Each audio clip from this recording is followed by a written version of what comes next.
পিরোজপুরের শিকদার মল্লিক ইউনিয়নে স্বেচ্ছাসেবক দলের উদ্যোগে এক নির্বাচনী পথসভা অনুষ্ঠিত হয়েছে। এতে দলীয় নেতাকর্মী, স্থানীয় সমর্থকদের ব্যাপক উপস্থিতি লক্ষ্য করা যায়।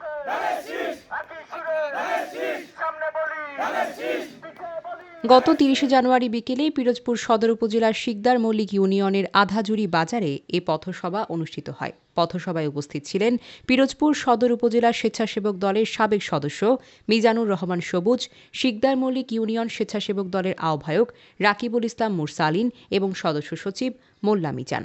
এছাড়া উপস্থিত ছিলেন পিরোজপুর জেলা ছাত্রদলের সাবেক সহ সাংগঠনিক সম্পাদক মোহাম্মদ মাহফুজ মোল্লা, ১ নং ওয়ার্ড বিএনপির সাধারণ সম্পাদক ইলিয়াস শেখ, সাংগঠনিক সম্পাদক মোহাম্মদ জিয়ার শেখ, ইউনিয়ন স্বেচ্ছাসেবক দলের যুগ্ম আহ্বায়ক আসাদ মোল্লা, যুগ্ম আহ্বায়ক রুবেল, সদস্য ফারুক শেখ সহ স্থানীয় বিএনপি ও এর অঙ্গ সংগঠনের বিভিন্ন স্তরের নেতাকর্মীরা।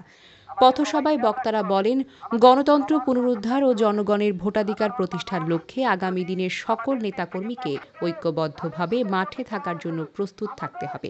একই সঙ্গে সাধারণ মানুষদের দুঃখ দুর্দশা লাঘবে দলীয় নেতাকর্মীদের আরও কার্যকর ভূমিকা রাখার আহ্বান জানান তারা।